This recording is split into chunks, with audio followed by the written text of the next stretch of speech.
Yeah, a very, very warm welcome to you all. And thank you for your interest in joining this webinar. Today, we have a very special guest with us, and I'm thrilled to introduce him to all of you. But before that, let me tell you a little bit about our agenda today. Now, this webinar will be a useful reference for students considering their career options to join the Indian Armed Forces, and for those who are wondering if that is the right career path for them. Now, we will focus on the tools and skill sets required, along with career guidance required to join the Indian Armed Forces, which is one of the most respected and honorable career paths. Now, surprisingly, 86% of our viewers today who have enrolled are students who aspire to join the Indian Armed Forces.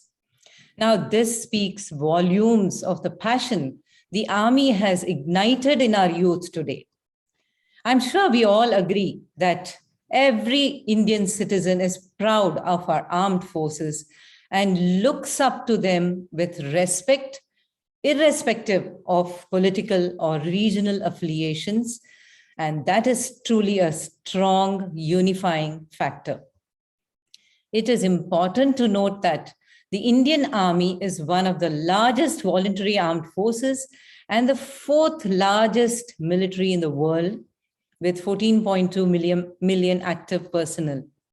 Today, there are many students from big cities and small towns who aspire to serve the country and would want to explore multiple opportunities and entry points into the Indian Armed Forces, which primarily branches out into three verticals: the Army, Navy, and the Air Force. The Indian Armed Forces has an ecosystem of its own and can recruit people from all parts of life, skilled, semi-skilled, unskilled, trained, and at all levels of education. Now, today, I have the privilege and honor of speaking to a recently retired Army veteran to provide a fresh perspective and offer clarity to our students who are keen to join the Indian Armed Forces. So let me give a brief introduction about retired Colonel Rahul Tyagi. He has been a military veteran for 21 years of service and was commissioned into the Madras Regiment of the Indian Army in December 2000. He has served across various terrains and locations that include super high altitudes of Siachen Glacier, counterinsurgency operations in Jammu and Kashmir, and the northeastern states. He has led operations in both eastern and western borders and United Nations peacekeeping operations in Congo. He has taken a premature retirement to pursue higher studies and wants to enhance his learning curve. So without further ado, let me just jump into the session, because I am sure all these students are waiting out there to hear from you. So, sir, can you throw more light about the military and what made you join the Army and not the Air Force or the Navy? So did the Army choose you or did you choose the Army? Is what I want to know. Firstly, thank you so much, Rama. I really don't know how much I deserve those words. Really elated. Thank you so much. To everyone, good evening, everyone. And I hope this session brings you some insight into the military career or what we call armed forces. As Rama asked me what motivated me, actually, since my childhood, wanted to become a fighter pilot.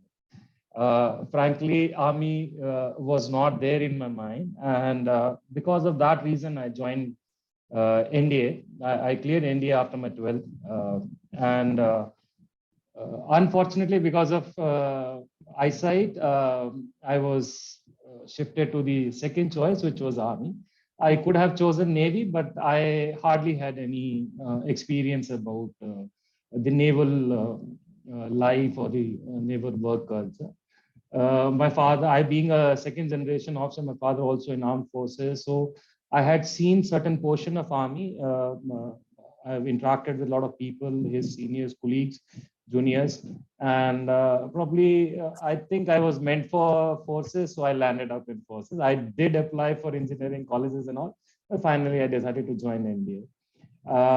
As far as whether army chose me or I chose army, actually that's a big question. uh, you may have a passion for something, you may like to join a particular stream, but then there are certain criteria which everyone has to fulfill. And that's why the recruitment process, or rather what everyone, most of you who had asked in your question, is the SSB and the entrance exam. You have to pass all of them. You can't just join. Means, frankly, the army chooses you. There's a particular standard. There's a particular standard, in spite of having so much deficiency in the officer cadre of the, not only the army, Air Force, Navy as well.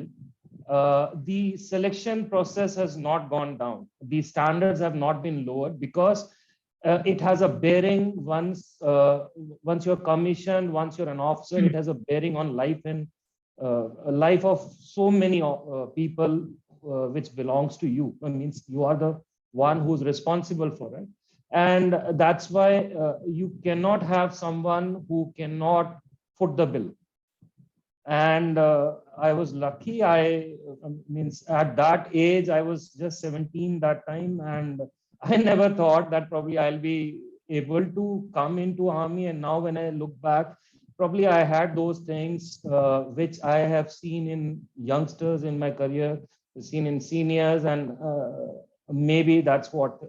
So army chose me. I just applied for it, and probably I foot the bill. That's all. Okay, Yeah. that's great to know that. So tell us more about your journey and how did it start? And as a student, how did you decide that this is the right career path ahead? Because many a times when I do counseling for students, they are all lost. They don't know which career path to choose, and it takes a lot of guidance and hand-holding to really guide them in the right path. So I just want to know, how is it that you chose this career and you were successful and happy at the end of the day? Well, I was equally confused. Didn't know anything at that time. That time the technology was so means Yeah. it was not like as today that we are having a webinar and so many students are joining. That time there was hardly anything, and I was starting in KV school in Chandigarh, and it means the major schooling happened there from 5th standard till 12th. And I was lucky that that was closer to an Air Force base. I had my classmates whose parents were fighter pilot. I used to go to them, and I think it was in 6th standard, if I'm not wrong, 6th or 7th standard. I was passing through that the Air Force station, meeting one of my friend, and I saw the first Sukhoi standing there. It was a beautiful piece of machine, and I was amazed because I've seen number of MiGs and all, and helicopters and transport aircrafts, but that was one thing which actually caught my eye. And I stopped my cycle. I used to cycle to the school, and I just kept looking, and I was amazed. And I said, "Okay, this is what I want to fly." And that's how it came. And since 6th standard onwards, it was very clear that I wanted to become a fighter pilot. And unfortunately, means you desire so many things in life, it doesn't happen. Right. But I was, frankly speaking, except this, I didn't know anything else. Means if this does not happen, if I don't get into NDA or Air Force Academy later on, frankly, at that time, I didn't even knew. I thought only the NDA is the route to go to Air Force and become fighter pilot. Now I know that it was not so. The only source of information used to be the employment exchange newspaper, which used to come. It was, I think, every day or weekly it used to come. And in that, the UPSC exam and all those vacancies used to come. So that is how I landed. Frankly, by the 11th and 12th, like everyone else, I was studying for engineering. I had physics, chemistry, maths, and I was pretty okay with all those subjects. And but at the same time, the heart was here. So it happened. And yes, the journey was good. Uh, I like most of the questions which has come is regarding NDA and the training. So I'll like to give a little brief Yeah, about how the training happened. right. We were 113 officers, cadets, or the aspirants who went to the SSB. SSB is the Service Selection Board for all those who don't know. Primarily, you give an entrance exam, you clear the entrance exam, which is the written part, and then you are invited. All those who clear the bare minimum, they are invited for interview. And frankly speaking, the entrance, the people clearing the entrance is huge number. Means say if 10 lakh people are applying, then at least 1 lakh will clear the entrance, Wow. the written part. Mm. But the filtering happens at the SSB, and that is where nothing else is checked but only two things: your aptitude and your attitude. These are the two things, because your academics part has already been checked in Right. the written exam. For those who are listening and who can comprehend this, please understand that the written portion is already checked. So the interview, and like when I reached there, 3 batches before me, every week there is a batch. So it starts from Monday until Friday, and 3 batches were washout. Washout means none were selected. Oh. Okay, so I can say out of 450, 60 people in the 3 batches before me, none was selected. My batch was little heavy. I should say we had people from good this thing. So we were about 130, out of which 13 were selected. 13 were selected in the Air Force, and five of them, I think, were selected for Army. It was in Dehradun. So it was a good feeling. Means Absolutely. when you reach there, you see someone who's very smart, who's very confident. You think that this guy will make it. He doesn't make it, and somebody who's absolutely silent, who's just doing his job in that particular 6 days, he makes it. Because we must understand, and that's why I use these two words. And frankly speaking, I spoke before today's webinar to someone who was part of such kind of a selection board. Okay. And he himself said that there are only two things which are checked, and that is aptitude and attitude.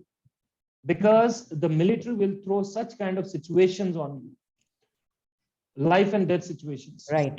You have to make so many decisions. It is not corporate world that you're sitting in AC, you are sitting in your comfort zone, and then you have to take decision. No, it is not like that. Bullets are flying, shelling is happening, people are dying, you are seeing blood, and in that kind of a situation, you need to take decisions. And obviously at that young age, as a 17, 18 years old, or subsequently for CDS also for 20, 25 years old, that may not be inbuilt in him in that particular sense.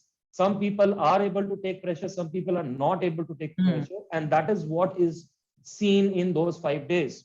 Right. And a lot of people think that I didn't speak English good, I didn't speak Hindi good, or I wouldn't understand things. Right. I should no, that is not there. Frankly, it is the under pressure how a person can take, and there are tools for it, which are psychological tools which are used there. Okay. Certain training academies do train people and make them understand what kind of a test happens, and that can only polish you. But what Right. you are individually cannot change. Like on ground, you have to take situational Yes. leadership So, roles, right? absolutely. So like what I am inside means I am Rahul Tyagi. I cannot change. I can just polish few things with the training and with this thing. A lot of students have asked, can I develop OLQ qualities? OLQ is officer-like qualities for those who don't know. No one is born officer. Right. That's the place that the training academy is the place where it is taught. But the basic nature of an individual, the attitude, there should not be I have done this, I want to do this. There is no I in military forces, in army, aviation, air force, BSF, CRPF. There is nothing called I. They are we. All are we, and that's what is being checked there. So I was lucky. I landed and reached NDA. There was some student who had asked whether there is a ragging. If you are scared of ragging, My suggestion is please leave the webinar right now. Because you will be rogered, you will be had. Let's Sorry start for there. this. Yeah, sorry for that kind of, because you need to understand. That's why I use that word aptitude and attitude, Yeah. because that is what we are looking at. If you cannot take ragging, how will you take say if you're captured and you the first slap you will vomit out everything, all the Absolutely. okay, see Abhinandan, okay, in that kind of a situation, that guy stood his mental, Yes. he was smiling, means he's just saying tea is good. Imagine, means at that level, he had that kind of a humor. Right. That is what we are looking at. We are not looking at people who are scared of ragging. And I can tell you 6 months in India, 3 years in India, there was hardly anything which was left. Okay. If you are thinking of ragging in that scenario, I can tell you right now, the first day in India, I landed at 10 o'clock in the night, and I met one officer who was very smartly dressed. He was a duty officer, but he was just taking rounds, and I met him. And that very moment, I was rolling on the ground. Okay. And next day morning, I had a shock of my life when I reached the washrooms, because there is no curtains. Wow. Please understand, everyone, if you are thinking that way, that your ragging is very big in colleges and all, imagine everyone is naked there. Everyone is same. There is no one who's different. And that goes for everyone. When I'm saying everyone, means gender also, gender equality. When you the women officers go, it's exactly the same. Okay. There is nothing different. Somebody has asked the opportunities for women officers. We'll be covering it subsequently. Yeah.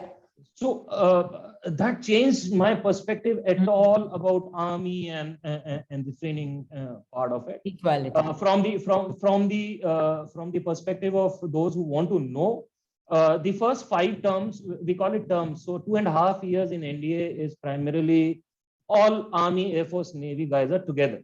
And the last 6 term, which is called the specialization term, that is when you do basics of each of your respective, like Army guys goes to Army training team, the Air Force goes to this Air Force training team, and the Navy goes to Naval training team. And after passing out from India, you go to respective academies. The Army goes to Indian Military Academy, the Naval guys go to Indian Naval Academy, and Air Force guys go to Air Force Academy, which is in Hyderabad. So all of them separately goes to respective academies, and then they train there for 1 year. And that's why the India is considered one of the topmost, because you've been training for 4 years. That is the only place in Army, Air Force, or Navy where an individual, an officer, is being trained for 4 consecutive years. And then he becomes an officer. Okay. In between, if somebody is not good, I can tell you very, very frankly, there are people who commit suicide. They can't take they can't take the load. When I reached from India to IMA, recently one customer who had just joined after graduation, he committed suicide because he couldn't take the pressure. There is nothing in this world which you cannot take pressure. And that's why I'm emphasizing again and again, and that's why the filtering happens as SSP. That is a service selection board, because you don't want someone who cannot take pressure. So that is how it is. Yes, life after that has been equally the same. The only thing is the rostering has reduced a little bit, but when you reach unit, you have to prove yourself. You have to be, you are in constant eyes of all the Jawans, your JCOs, your Havaldars, everyone is watching you. And I can tell you very, very frankly, no one salutes you because of your rank. As an officer, you have to prove yourself. I remember I landed in my unit. I was lucky that I was part of some competition initially, just landing, but for 1.5 months till the time competition did not happen, my Subedar Major did not salute me. He used to just talk to me like, Lieutenant Saab, kya haal hai? There was nothing else. He never saluted me. But after the competition, when I proved myself, I was physically fit, I could lead men.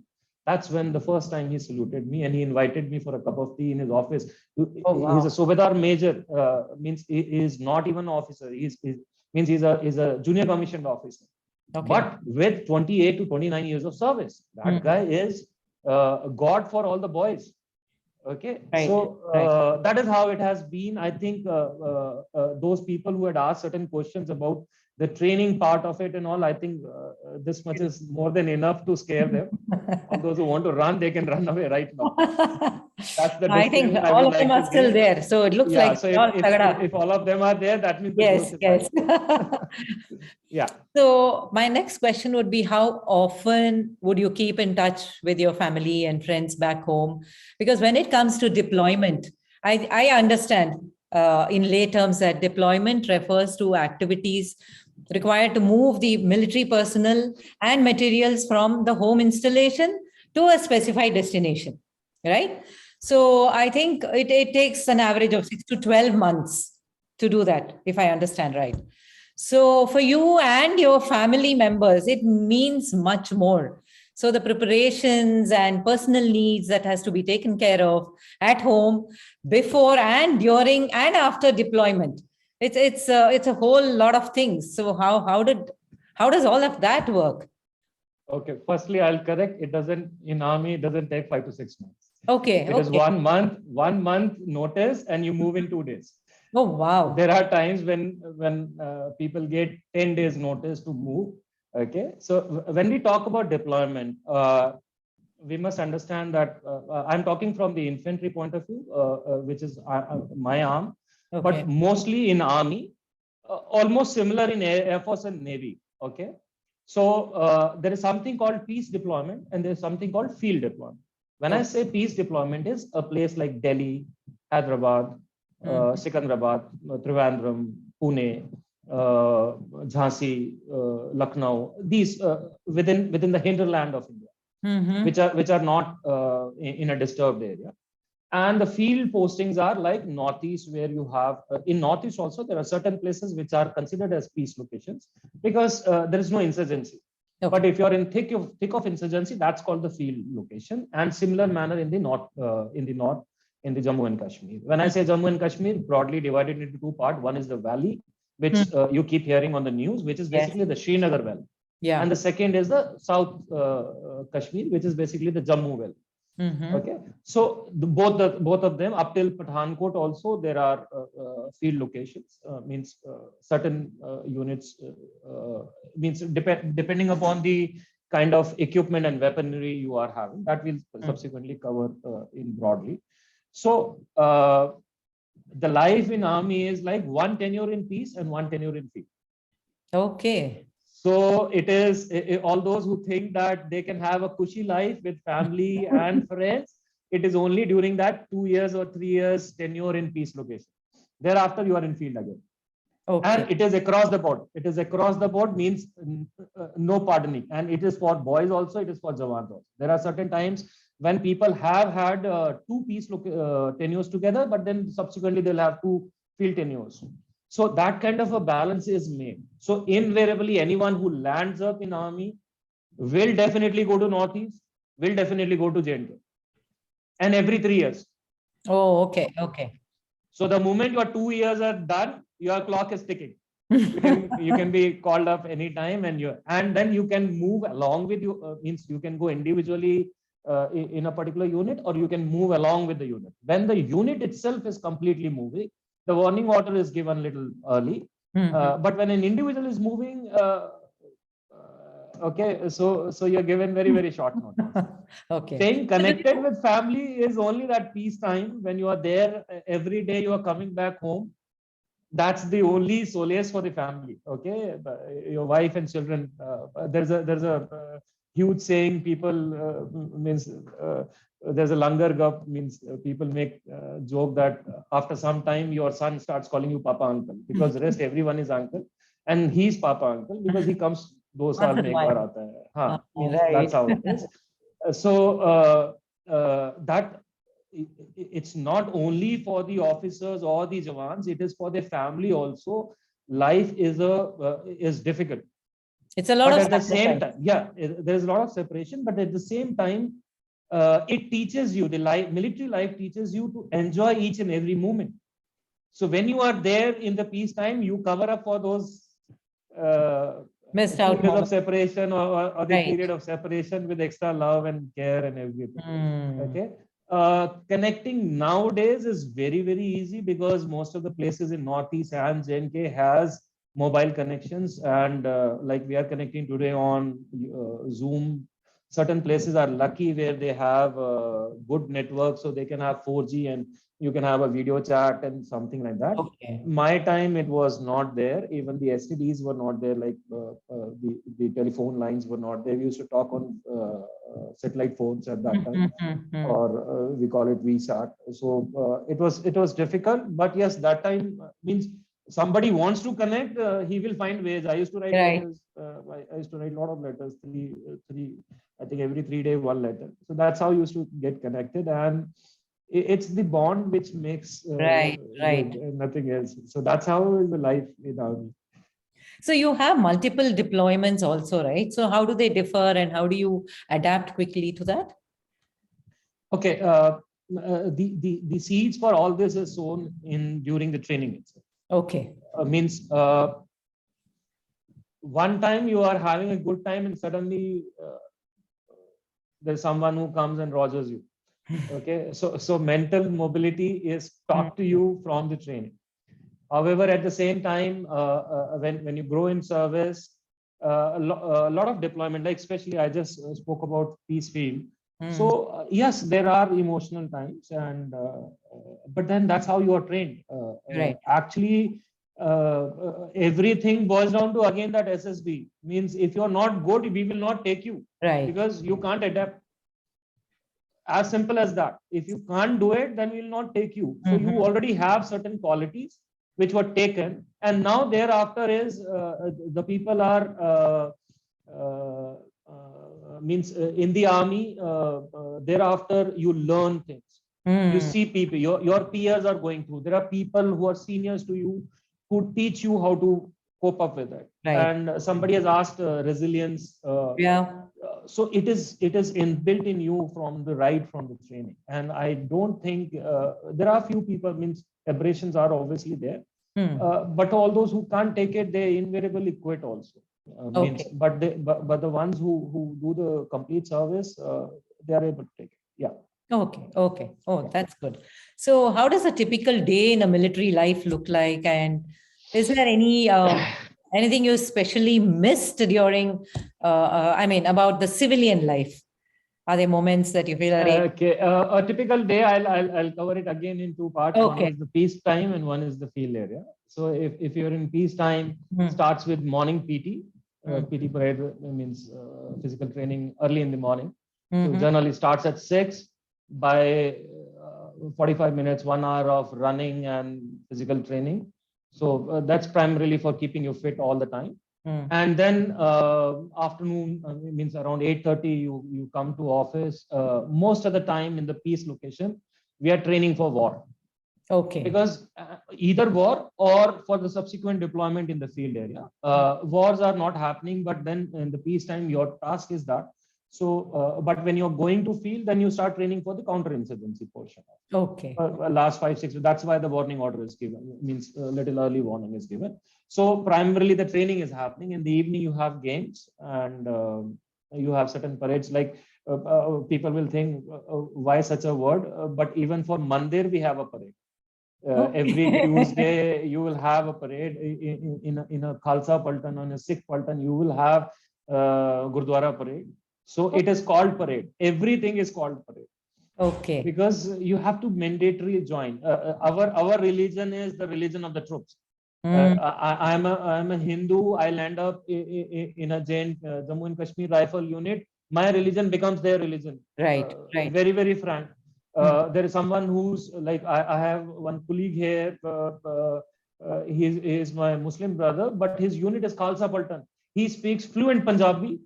He knows, he can read the Gurmukhi, and he can also go to temples. That's how it is. That's so amazing. It is the religion of the troops. Okay. So that's why everything is parade. So in the peacetime, that's how it is. Okay. In the field time, it's entirely different. You are in operational area. There is no PT, physical training and all. Everything is operations. Okay. 24/7. There is no Sunday. There is no Monday. Nothing. If something is happening, forget about rest. Everything means.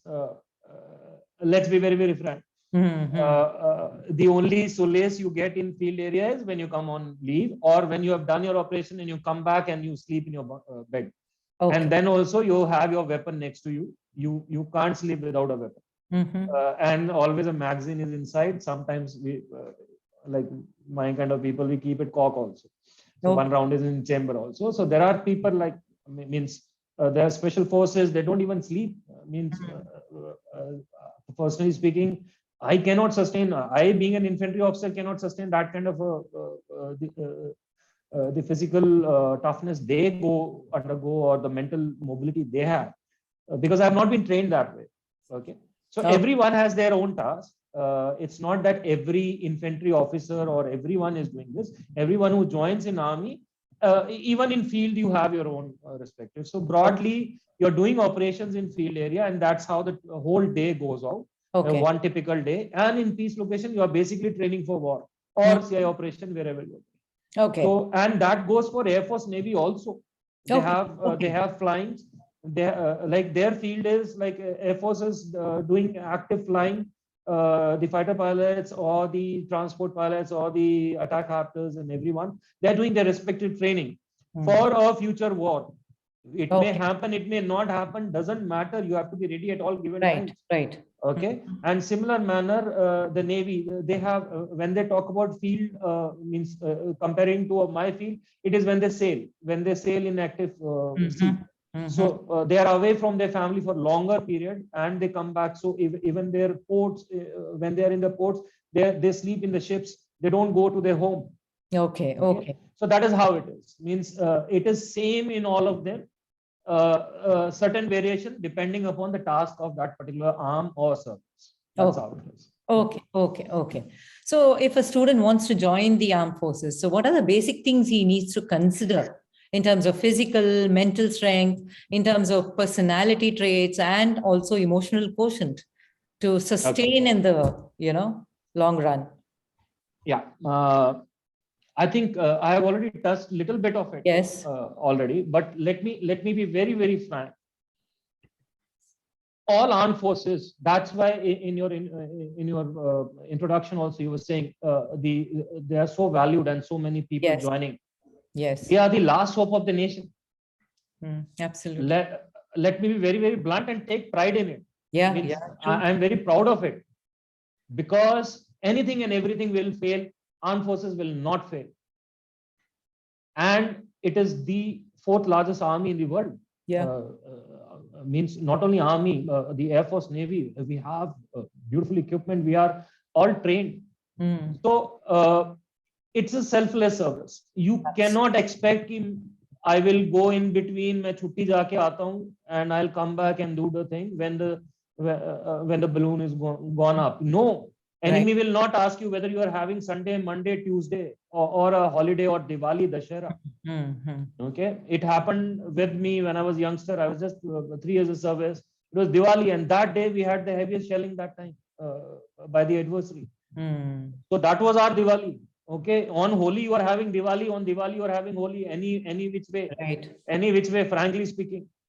So that's why I am taking so much time in making you understand that what is a general life. If that be the case, the basic qualities which we need is confidence. Somebody has to be confident of taking decisions. Okay, we need logical thinking. You may not be able to speak, but when you speak with confidence and logical. Right. Okay. We are looking at people with moral courage. Physical courage is a different thing altogether. Moral courage is entirely different. Right. In times of dilemma, when you have two different kind of thing, and always the easier way is the worst way. So you should have that moral courage to take the harder decision. Tougher part. When we talk about physical courage, you should be able, like a lot of people have asked in the SSB, the physical portion, even in the question, how do I physically train? You be physically fit, that's all. But you should not be scared. I may have good physique and everything, but I'm scared to go on the rope. In spite of my good physique and all, then I am not worth army or Navy or Air Force. Right. Okay. Anyone and everyone can be physically fit when you feel you are physically fit. There is no, you will always find someone who's fitter than you. You will always find someone who's not fitter. Yeah, true. Okay. So that's the task in the training academy. When we select that kind of a material, we cast it into that kind of a officer who can actually lead his boys. You have to lead your boys, and that's why the physical fitness portion in the service selection board is not equivalent to, or the criterias are not as difficult as for the entry of a journey, that is a Jawan. Okay. Because their recruiting process is entirely different. We are looking at moral courage. We are looking at officers. We are looking at Ghoda. We are not looking at Gada. Okay, that who can just run. Means he can't do anything else. Okay? Right. So we are looking at moral courage. We are looking at honesty. There are people who have been influenced by someone, or who would have asked someone, "Kaise hoga interview mein, kya hoga?" So they try to pose who they are not. Like I was in the afternoon only watching that roadie's interview of someone who was posing. He's from village, but he was from he was thinking probably he'll get selected and he'll win the competition. Okay. You can't pose someone else. You have to be who you are. To yourself. And if you have those qualities, there are certain qualities which are inbuilt in you because of your upbringing, where you are studying, what is the friend circle you are having, what kind of a competition or the education standard you are having. There are certain things, your teacher's quality, everything molds you in a particular manner, your thinking process, whether you are from village, whether you are from town, whether you are from any other place, these things will not change. Your upbringing, your environment, wherever you are, if you have, because I don't think anyone else teaches you dishonesty. I don't think any school in whether it is village or midtown or bigger town, any teacher will say, okay, jhoot bolo. Nahin. So those kind of a thing is there, and in the family also you have those values instilled. So these are something which no one can develop. And these are the officer-like qualities which somebody has asked. Right. In addition to that, there are certain things which you can improve upon, like public speaking, like confident, the postures. There's physical fitness. You can improve upon that. There are a number of ways and means. There are academies who are doing fantastic job to mold people to that particular thing. Okay. A lot of people join there. If people want, they can actually Google it. There are so many of them. Run by ex-military officers, run by officers who are part of service selection board, who had been there. Like I can tell you very, very frankly, when I joined NDA for 10 days, I also attended Minerva Academy in Chandigarh. Okay. Because I didn't knew anything about what is going to happen in those 5-6 days. Right. I was absolutely, I just knew interviewer. I didn't knew ki interview mein hota kya. So just to know what is there, I went there. But I never changed myself. And the issue comes up is when people change themselves, because unko ye lagta hai ki this is what is the army is looking at. I should portray like this. No, you cannot change your basic self. Right? Yes. So they mask themselves, and that is that's exactly what I said. That the SSB, why it is a filter is, no matter what you do. Let me be very, very frank and blunt. No matter what you do, if you don't have those qualities and you are posing to have them, they will filter you out. And that's why people think, yaar, main wo last day mein bahar ho gaya, matlab ro raha hai. Right. Because he either tried to portray someone else, or he had not reached that level. Maybe at that age, or he was not that clear in his mind. Karna kya hai zindagi mein. So that is how it is. So this is what everyone should understand, and this is what everyone should build upon. There are certain qualities which you have and which are inbuilt. You cannot develop them. You can polish them, definitely. Right. Okay. There are certain things which you can learn. Somebody was asking Hindi or English. In my batch, like I just spoke about, we were 18 of us who were selected. There were 2 guys who spoke purely in Hindi. During the complete interview, the moment he sat down, he told the officer, sir, English less, something like that. And he said, I can speak Hindi. And he spoke in Hindi and made it. There are two of them. And they are my batchmates now. So just to keep everyone on the, yes, just to keep everyone on this thing, there are 15 qualities which the service selection board looks after. Means somebody has asked, it's a subject in itself. So I'll just broadly tell you a few of them I've already told. We're looking at courage, moral courage, selfless service, honesty, integrity, loyalty. We're looking at confidence. We're looking at logical mind. So all these again boil down to two categories. One is aptitude, one is attitude.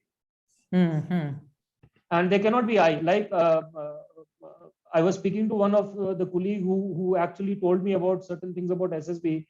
He said that there are 4 names he took: Amitabh Bachchan, Shah Rukh Khan, Abdul Kalam, and I'm forgetting one more. Raj Babbar. Okay, all of them applied for SSB, never made it, but they are successful outside. What I'm trying to say is those 15 qualities are required for an officer. That does not mean you are not good.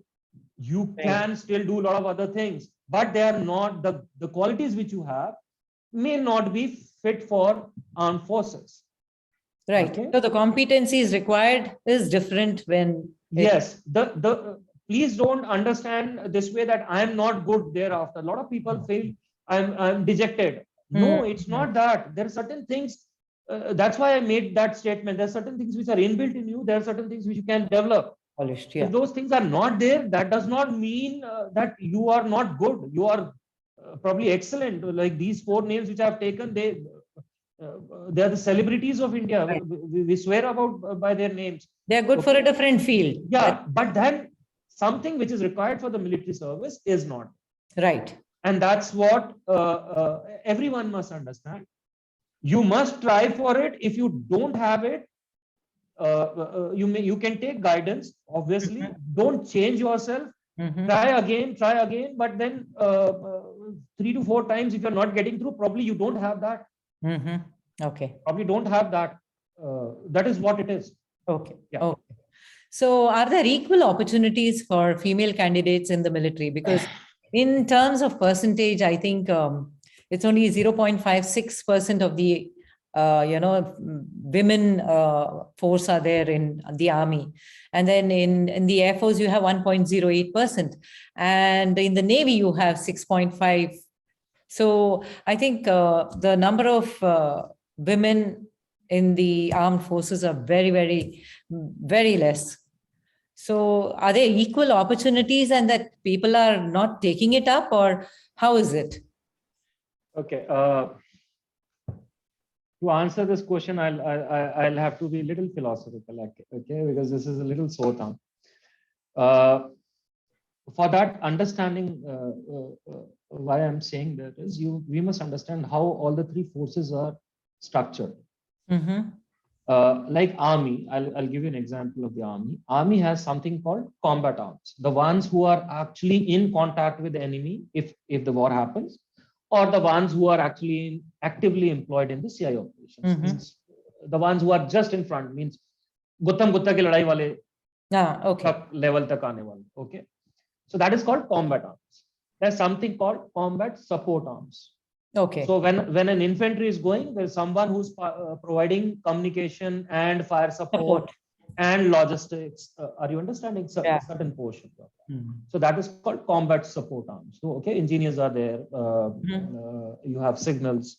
Okay, artillery. These are combat support arms. The fighting arms are like infantry, armored, mechanized infantry. Okay? And there is something called services. Services are the ones who are looking after the complete machinery is working without any hassles. Means you have EME, electrical mechanical engineers, who are actually repairing your equipment and anything which get off-road vehicles and those things. There's someone who's providing parts, which is the spare parts or backloading things.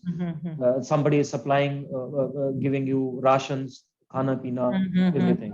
So basically 3 parts. One is combat arm, one is combat support arm, and the third is the services. Okay. Presently, and same goes with Air Force and Navy in their respective domain. Now, because in India we feel a daughter is our pride. Okay, let me be very, very blunt like that. Okay, and I caught this word from one of my friend actually. So I'm using that same philosophy. Like Nachiketa was captured and he was mutilated. Yeah. We would not want our daughters to be like that. Right. They are our pride. Let me be very, very blunt. Okay, it's not that they cannot take it. Okay, army is open for it. If you can take it, please take it. Okay. But unfortunately, that's how the society is there. Presently, it's like that. Okay. The avenues are opening up. We have recently, last year itself, August, the NDA has started the women cadets. OTA has already been there. So the women entry has been generally in the combat support arms. Okay. Okay. And services. Okay. Which are less in number vis-a-vis the fighting arms. And that's why the percentage goes very, very, it's very, we don't want, means we are not looking them to be, and I don't think that in future we may have in IMA also lady cadets and lady officers coming up. Okay, vacancies are presently limited because they have the vacancy in those only two particular arms. Areas, yeah. Okay. Okay, so they are not in the fighting portion. Okay. Yes, with period it will change. So, okay, somebody is good enough now. The women officers who are there, they are showing their mental, they're fighting. So once you're commissioned, thereafter the opportunities are exactly same as infantry officer or any other officer. They get the same pay, they get the same perks, they get everything same. Okay, especially and the third one where we are having the ladies or rather is the specialized one, that is the military MNS, military nursing services, where mostly are the women officers. They are also equal to means the pays and perks are same and everything is same. A little shade different than the army. This thing, they wear different uniform. Then you have doctors. Army doctors, yeah. Okay, so, yeah. So you have either you have done MBBS from the Army AFMC, which is the Army Institute for MBBS in Pune. Either you go there, you give your exam, entrance exam, means entrance exam is now, earlier my time it used to be a separate exam. Nowadays I think it is with all India medical exams, whichever the students give. From there itself you need to have a bare minimum cutoff percentage, and then you can apply for this thing and you will be taken. There will be a small interview and all. And the second thing is, if you have done MBBS outside and you want to join, then you can again in your final year or just after graduating you can join. So there are a number of places where the women officers are coming deputed, and the opportunities are the vacancies are increasing, because looking at what the present lot has done. Earlier there was no permanent commission for them. Now the permanent commission has also been granted. So last year I had the privilege of in my war college where I am present, from where I retired, the lady officers who were given permanent commission, I had the privilege to teach them the basic military tactics. Okay, so the opportunities are opening up. We must understand from the that's why I said I need to answer it little philosophical manner. So that's how it is. Means I'm sure things will improve. But presently also we have educate, and again everyone doesn't pass the SSB. The filter is at SSB. That's very, very clear. The same SSB for male candidates, same is for women. Yeah, exactly same. There's no change. The qualities which we look for is exactly the same. No change.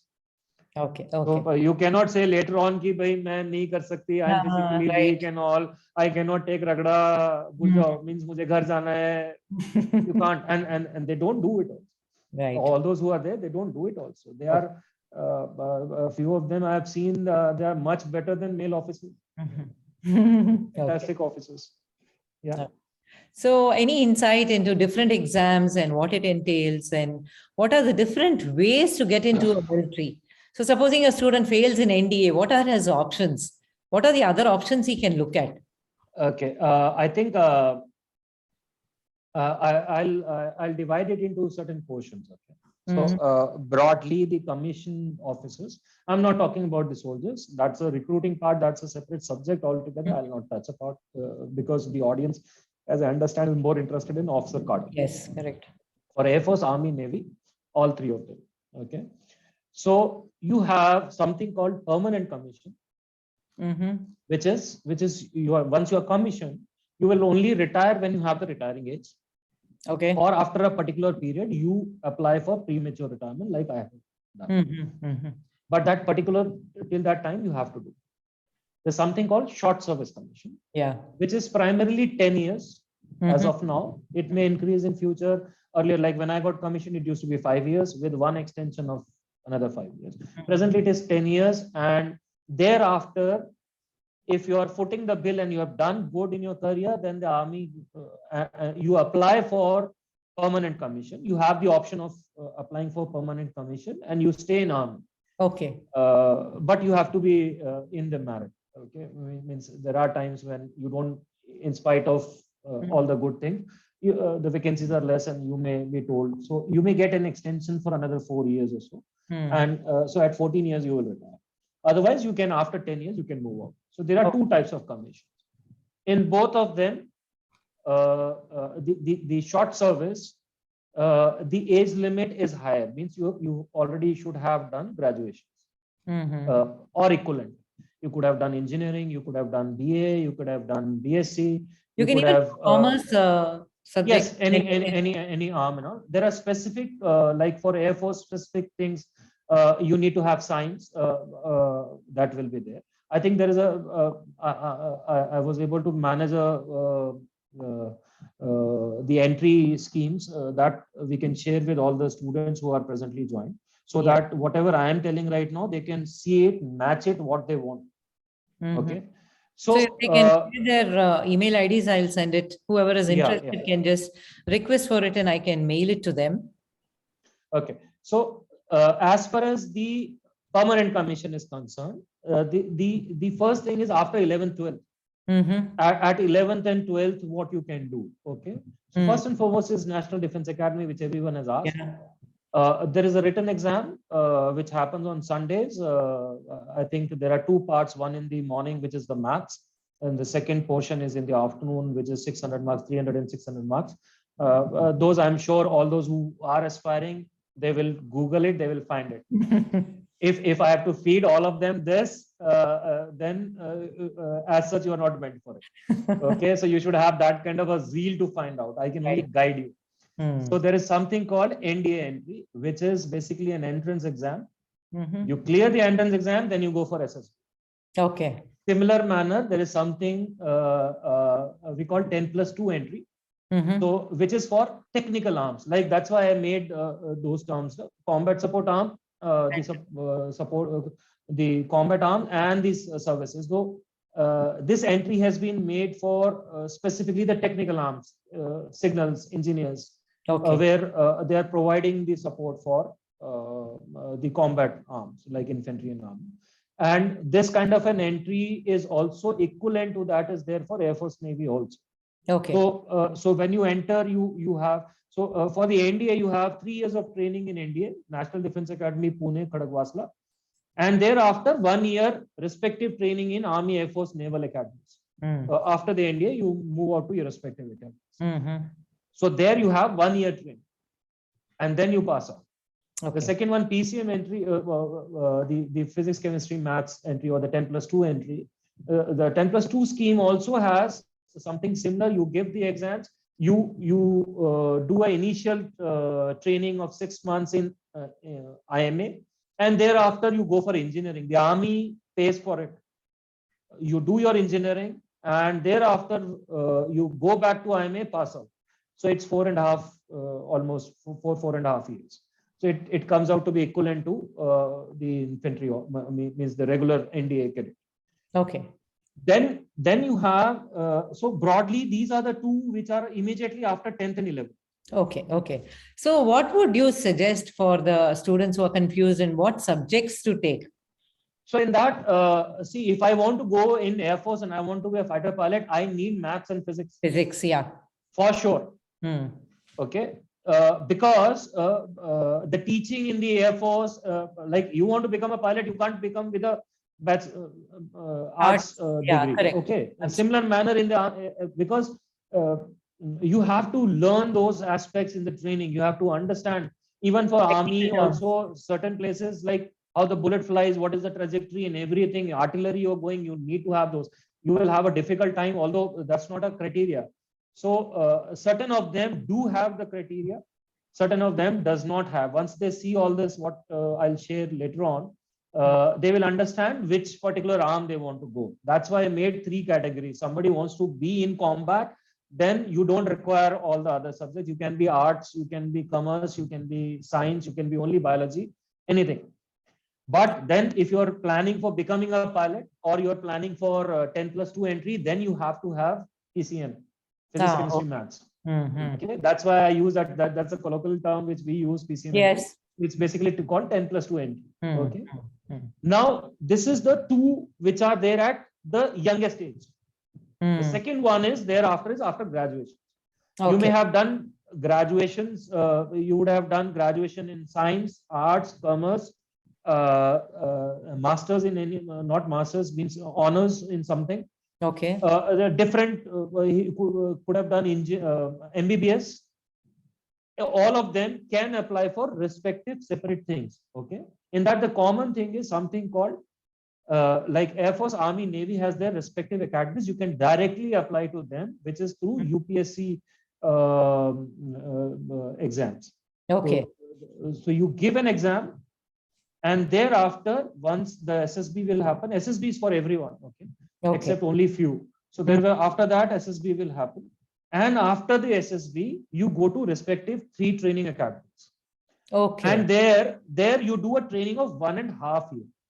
So by the time the NDA cadet is coming to the same academy, you would have finished 6 months.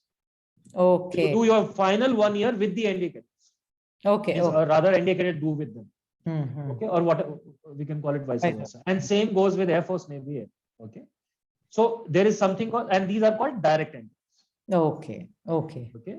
So this is the direct entries. Then you have specialized, like I already touched upon, the medical officers, the dental officers, veterinary. We have women officers now coming into, Sepoys now coming into military police also. But their respective arms and service, like if I've done engineering, I'm in the final year of my engineering, I can apply for something called University Entry Scheme. Okay. So in that scheme, your last final year, you are doing engineering and you apply for going into army. So what will happen is there will be an interview directly. You may not have to give the entrance exam at this stage. Okay. So these one specialized one, you don't have to. Like for MBBS also, you don't have to give an exam. Yeah. Okay. So based on your marks in your graduation, you are called. So there is a cutoff. From that cutoff percentage, means that cutoff is actually told everyone, like it is 72% cutoff. So anyone who's above that is called. Okay. Okay. Okay. Who applies? But then SSB. Okay. SSB is there. Okay. So that's the filter. Okay. So these are the different entries. Okay. And these are all for permanent commission. Now coming for the short service commission, you have Officer Training Academy Chennai, where women officers as well as male officers can apply. Again, the exam is through CDS, the UPSC entrance exam. You give the entrance exam. Thereafter, you're called for interview, SSB, and from there you join. So this is the short service, which is primarily for. So broadly, like if I'll start covering all of them, it will take the complete time for today. True. That's why it would be better that I share that. It will give you everyone, for everyone who's listening, it will give you what is the name of the course. It will give you the age, in what age you can apply, marital status also. Like for MBBS, you can be already married, but there are certain places you cannot be married. So marital status, when it is done, means in a year, when is the exam or when is the written exam happens, when is the SSB happen, and by what time, what is the duration of each of the course, that I'll share. You can leave your email ID with Mrs. Rama, and we can share it I'll with you. send it across. Yeah. And probably I can put my means, if Rama allows, I can put she can share my number also if someone wants. Yes, I will. I'll share on WhatsApp. Detail of the session. Yeah. Yeah. Okay. So there are number of entries. Primarily, that's why I said there are broadly two of them. One is permanent, one is short service. In short service, you can only apply after graduation. In permanent, you have two entries which you can apply from 11th, means 12th. And just for everyone's information, the age limits or the criteria which has been given, please understand that should be your age when you join the academy. So from the time exam notification is given on the platforms, various platforms, up till your selection, it takes about 10 months. So the notification is given, you are applying for exam, your written exam takes place 1 to 2 months, they take out the result. From that, you take out you're called for interview. After interview, a merit is made. Even if you have cleared the interview and you're not putting in the merit, you may not join. And thereafter you're joining. So it's very, very clearly specified in the exam when you're in the forms, when you're applying, what should be your age before this date. Okay, so go as per that. That is one. So 10 months. So that's why somebody has asked, can I apply in 12th? Can I apply in the last year of? Yes, you can, because by the time you are joining, you would have finished. Right. And the age limits are already given in that, like 16.5 to 19 is what is the age for NDA. Same goes for these 10 plus 2, 24, 25 is for direct entry. So everything is given. We'll share that. Okay, fine. Yeah. And if somebody has a poor eyesight, can they join the Air Force? And also any, somebody is overweight. So what is the criteria for, joining the... Okay. I'm the live example. Okay? I know. I had eyesight and I don't wear specs till date. But Wow. mine was 0.25. Just because of 0.25, I did not join it. Okay. I was not even taken. Please understand that some people say that I'll be taken for technical entry, not for flying or ground duties. No. When you are taking as a pilot. You don't clear the exams during the training or something, then you land up in the ground duties or other duties. Okay. So I'm the live example. I can tell you very, very frankly. And for Air Force, you cannot join with the eyesight. There are certain entries for which, yes. And that is given in the forms. When you see the form, everyone you can download the form from the various sites. For the Army, you can join from the Army official website, similar for Air Force and Navy. And in that, the entry schemes are there. The one which I'll share is also from there. Okay. It's only that it is compiled in one particular place. So yes, for this thing, you cannot. For the eyesight, a lot of people are, I think, putting my height as the smart. Yeah, the height and weight. Physical criteria, that, girls for Northeast. NC. Everything, like I can tell you, one of my course mate who's an Air Force guy, he is 5 feet 3 inches. Okay, and he's a male officer. Okay, so I have seen people shorter also. Means the woman officer, not the male officer. The male officers, I think, he's the shorter, and he's a combat fighter pilot, right? One of the best, creme de la creme. So. There is a particular limit which is already laid down. The criteria is laid down. And that will happen once you have decided which academy you want to go, which stream you want to go. Based on that, search for that on Google, in the website itself, official website. It will have all the criteria. Okay. It will have the criteria of height, weight, chest. Okay. Now, as someone is overweight, immediately after the SSB, immediately after this, you are not allowed to go home. You are selected, like 13 of us were selected and 4 more for Army. The Army people were sent immediately for Allahabad for Army medicals, and Air Force were sent, the guys were sent from Dehradun to, so immediately along with the SSB, the medical happens. Okay. And if you have some issues, you are given a temporary rejection for something which can be improved. Okay. Like I was given overweight. That's why I'm saying I was given overweight. Okay. Okay, I was given heart murmur. These were the two things which were given. Okay. One was a permanent rejection. One was a temporary rejection, which is weight. And you are given 2 to 3 months to reduce. To reduce. Okay. And then there is another thing which is like something which is permanent. You can actually apply, because if you feel that you don't have it, you have the option of appealing to a higher board. Please understand that in the SSB they are so hard pressed that even a slight thing which they feel, they will reject you. Right. At that time, like I can tell you, vaccine here, it's a temporary rejection. आप कान साफ करके नहीं गए हो तो आप वहां से वापस आ जाओगे. So you will be given a temporary, then you apply and then you go again. Okay, so but yes, somebody who doesn't reduce in that time, like I reduced in that, and I joined India. And still I was, after my medical, the final medical, I again gained the same amount of weight. When I reached NDA, they reduced 42 kgs in 3 months. I was 96 when I joined NDA. I was 46 or 44 within 3 months.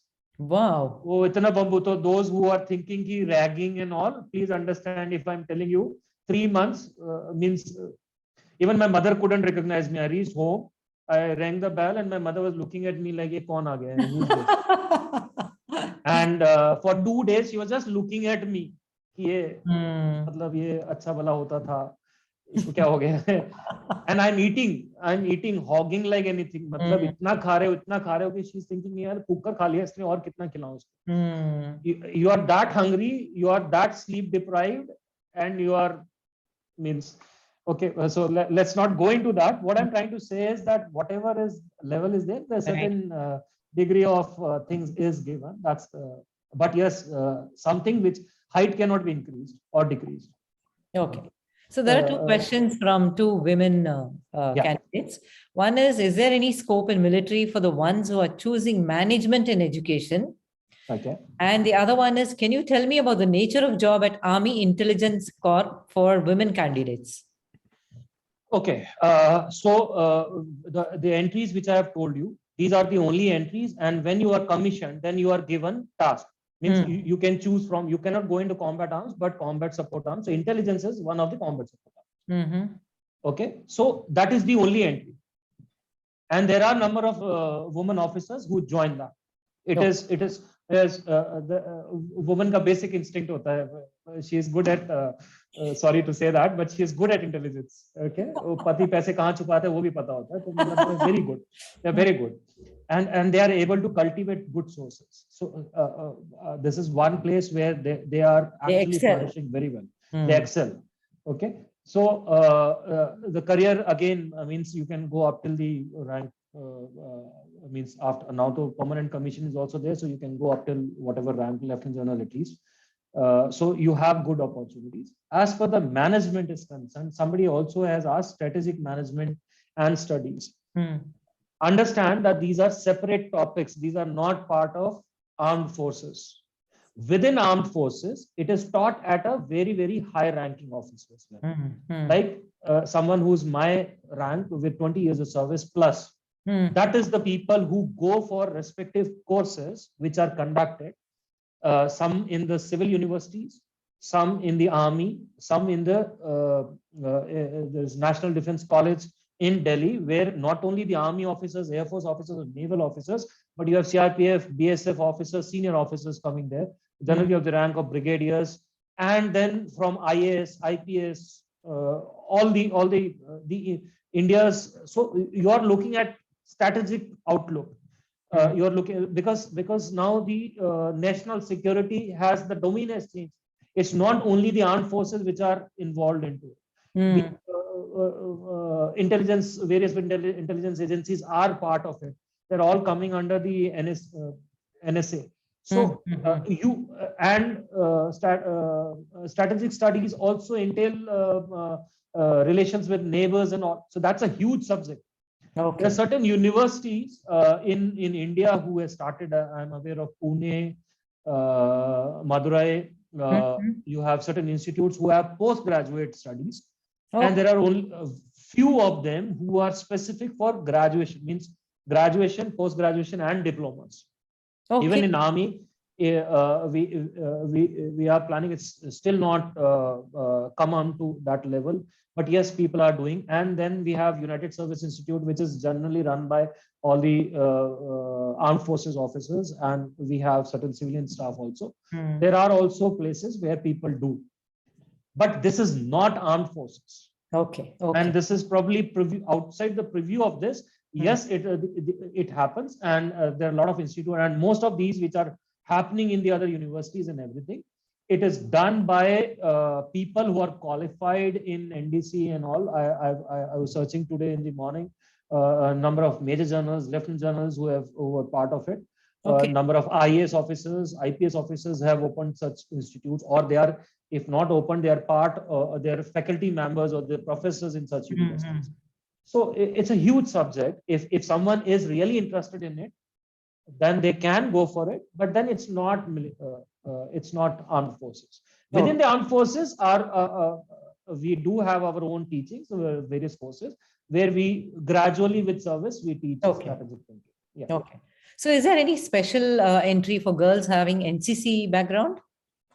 Yes, NCC is something called, we have C certificates. Like we have NCC battalions, generally run by a core team of military people. You will have a army colonel as a commanding officer. You will have certain instructors, and you have various things which you have done. So there are certain certificates which you get in the NCC. The C certificate is mandatory, and in that you should have minimum of Bravo.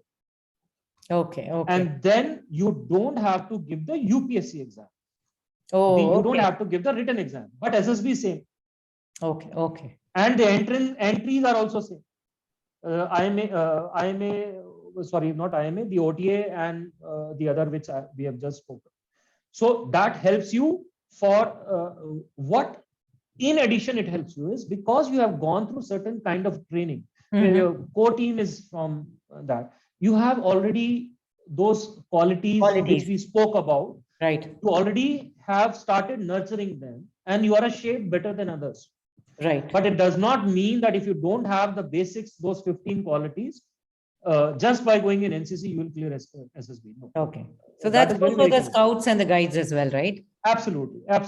So NCC scouts and guides are school level. So NCC is generally, So even in that, there's so many of them who do. So if you have not been part of RD parade, or if you have not done something great, or best student or best cadet, the chances are less. Okay. But yes, on your own, if you give as an NCC cadet, you have not got a C certificate, but you have been at Bravo or any other certificate, you can actually give the exam, and you have that because you have undergone that kind of a life to a certain extent. So I will not say that you have actually gone through it. You have seen a little bit of it, and then you do know few things. So that helps. Yeah. Okay. Another question here is, I have a few friends in the armed forces as officers, along with their parents, a few recommending me to choose my MNC job over my passion for forces. So what is the reason for this discouraging advice? Okay, I may first ask how old you are, Garg, Smiley Garg, I think. I think that's his name. So you are 23. Okay, you are 23. Okay, so you are too young to understand that what your parents understand and what we spoke in the starting. Yeah. Okay, let me be very, very frank. Accidents road par bhi hote. People die in road also. But when you are in army, you are in more contact with certain. That does not mean you are trained that well that nothing will happen to you. But the chances, obviously, if you see probability wise, are more in military forces, and probably the parents are concerned about your safety and security. Okay. And probably your future or whatever. At the same time, if you have a passion for army forces, I don't think your parents will stop you. Let me be very, very frank. I had one officer in my own unit. He was the only son. Father was a police officer. Died in Naxalite shootout, or means Matai. and mother did not want him to join army. He left his house for 1.5 years. Finally, his mother gave up and he joined. And he joined as a OTA cadet. And he is my own unit. So when we talk about passion, then don't use the word passion just for saying it. Okay, so passion has to be there. Means that's why I said anyone and everyone who's asking so many questions, what is the height, weight, chest? I have already given you what you need to know. Rest all you need to do it yourself. That's the passion. When I say passion, does not mean that somebody will come and spoon feed me. I will have to search for myself. I will have to decide. I will have to convince my parents, friends, family. I have to speak to people. That's how things come out. Okay. Right. So you already have a good opportunity that certain kind of things have already been spoken today, and that will help you to understand. I'm sure probably that is the reason why your parents are discouraging. But at the same time, I can be, let's be very, very frank. The number of deaths in accidents are much higher than what happens in armed forces. So typically, what is the lifespan of this career? Okay, so you retire at a particular age, okay? And I'll give you example with the military. So if you're a colonel, if you reach the rank of colonel, you retire at 54, 54 years of age. It's not 68. But then you have an option of taking a re-employment. So you can take as a colonel, you can take it to 4 more years. So you retire at 58. Till 58, all the lieutenant generals will also, major generals, lieutenant generals will also retire. If you are becoming chief of army, so like General Naravne, so then you get another up till 60. Okay, so that is how it is, like equivalent to all government employees. So if I'm an NDA, like I joined at NDA at I was 17 and a half. I got commissioned at 21 and a half. So I would have retired in 2032. True. Okay, so I took a premature retirement about 10 years in advance. Right. So there is a basic minimum amount of service after which you are. So these are about the pays and perks of military forces. So there are certain service after which you are entitled pension. So 20 years is a basic minimum for a permanent commissioned officer. Okay. So I finished 20 years last year.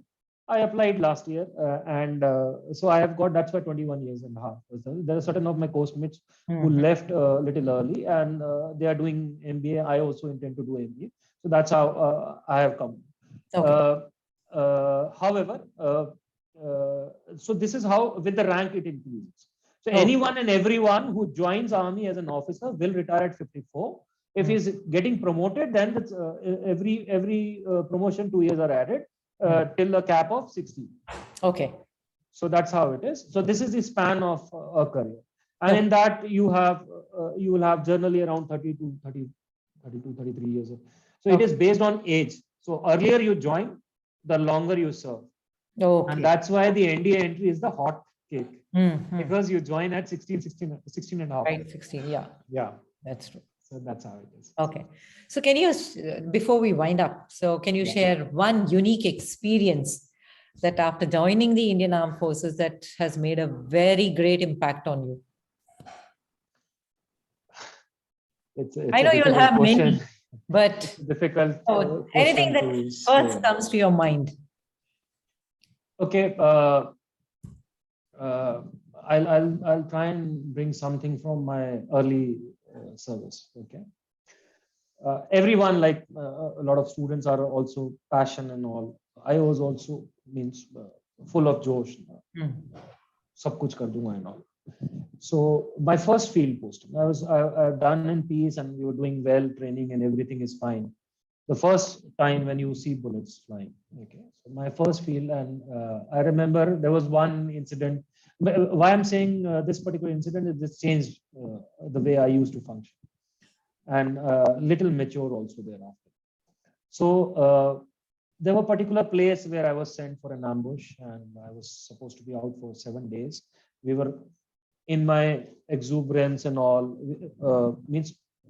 We did not carry that kind of stuff along with us to sustain us for any eventuality thereafter. So we were self-sustained for 7 days and we went there. And novels बहुत पढ़ते हो आप लोग ना, तो हम लोगों को आदत पड़ जाती है कि 007 बन जाएंगे, जेम्स तो बॉन्ड.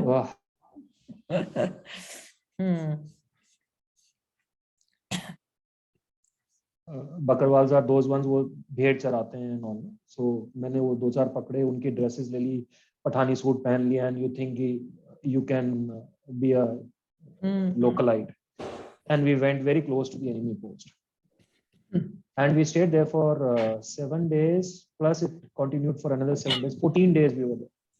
उनकी भेड़े भी ले गए, हमें चरानी नहीं आती, तो जोश जोश में चले गए, सीओ को बताया नहीं, बॉस को बताया नहीं, और बॉन्ड बन के निकल गए. And finally we were called back, batteries खत्म हो गई, कम्युनिकेशन बंद हो गया, and we finally fall. All done fine, everything was fine, I was very happy, है ना, बहुत अच्छा किया मैंने, नथिंग हैपेंड. बट चलो, we didn't have the contact with the terrorist and all. तो आई वाज लिटिल कि क्यों नहीं हुआ, इतनी मेहनत की हमने, हम तो बकरवाल भी बन के गए, हम ऐसे कर रहे थे, वैसे कर रहे थे. After exactly 1 year, this happened on the first 4-5 months itself. After exactly 1 year, there was a contact which we had, and we killed about 6 terrorists, and 1 was captured. And this he was a pretty young boy. And when we were interrogating him, that time he told that he was in that post 1 year back, and there was a toli of, he used this word, there was a toli of Fauji who came like Bakarwals, and they had planned to kill all of us. They had planned to counter ambush us. It's only that they were not given a go by the senior. Oh, wow. And that's when I realized that in my exuberance, what I did. You have to be lucky, frankly speaking. But then that incident changed. That one interaction with that boy, I was not interrogating him, someone specialist who was interrogating him. And but I was sitting there, and so the moment he said that, the first thing I did was I came out and took out my cigarette and smoked. And then I called up that JCO Saab ki Saab, Mubarak ho, aap aur main aaj zinda hain. And although if something would have happened, definitely we would have countered. But then if he surprises us, the advantage was with him. The reaction is with me. The advantage was with him. Right. So in the first onslaught, he could have done some damage. Thereafter, we would have, that's how it happens. The one who fires the first has the advantage of surprise. But thereafter is the training and the combat, everything. And since then, I don't think I have done anything foolish. This was probably the only foolish thing which I've ever done in my life in the military career. And I have been very, very careful in planning and process thereafter. And it has changed the way I function throughout my career since then. And I can be very, very proud that I have not lost a life on my watch. Wow, that's so amazing. Some incident, road accident or something, that's a different thing. But not because of enemy or not because of my foolishness. Yeah, I'm really proud of that. That's one thing which I'm really proud of, and that one incident changed it. Okay. So I think it's quite late now, and we may have to wind up the session, but I think 27 people are still there. But thank you so much for being so candid and providing so much of clarity for our viewers. So what I gather is joining the Indian Armed Forces instills a value of discipline in people's life, creates unity in diversity in the truest sense, and builds strong friendships, inculcates selflessness and sacrificing nature, and one can truly understand the meaning of patriotism. So I am sure that youngsters today are truly inspired and motivated with your speech and know exactly what a life in the armed forces entails. So I speak on behalf of everyone out here when I say that we are indebted and filled with gratitude to the Indian Armed Forces, because of whom we are able to sleep peacefully in the night. So once again, a huge thanks for your valuable time, words of wisdom, and the advice you have given us today. I am sure there is a lot of takeaway for the youngsters today at the end of the session. And anybody who has any other further queries, you can reach out to Colonel Rahul Tyagi. I shall put it on the chat box. And please share the mail IDs through mail so that it'll be easier, because once the Zoom call ends, I won't have your mail IDs. So kindly mail it to me and I shall share the document that he had just mentioned. So thank you so much, Colonel Rahul Tyagi, and Jai Hind. People still don't want to leave. Thank you so much, Rama. I really instilled that. I hope I've been able to motivate a few. That was my sole aim when I spoke to you. And right. Someone worthy of armed forces out of these 36, 37 who joined is able to join armed forces. It will be my pleasure, and it would be probably my definitely toward my forces. Definitely. And if you have the zeal, then there is sky is the limit. Absolutely. I believe that too. That's how it is. There's one thing probably which we have not been able to cover was a lot of people wanted to know about the SSB. I'm not an expert in the service selection board, how it happens, but broadly there's 5 days.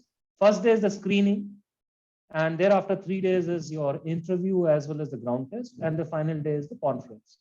This is the broadly 5 days, and thereafter, if you make it, you go for the medical. So as I spoke, there is a very dear friend of mine who has made a video recently in one of the schools.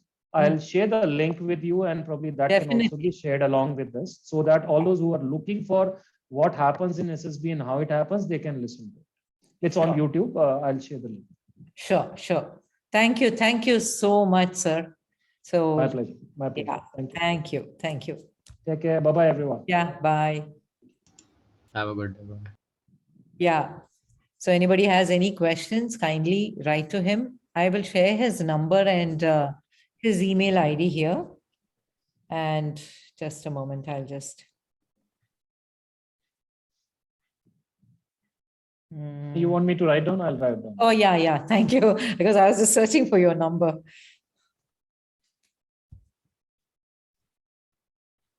And please, the rest of you who want that document, kindly email it to me, and I'll definitely send it across along with this link that he will be sharing.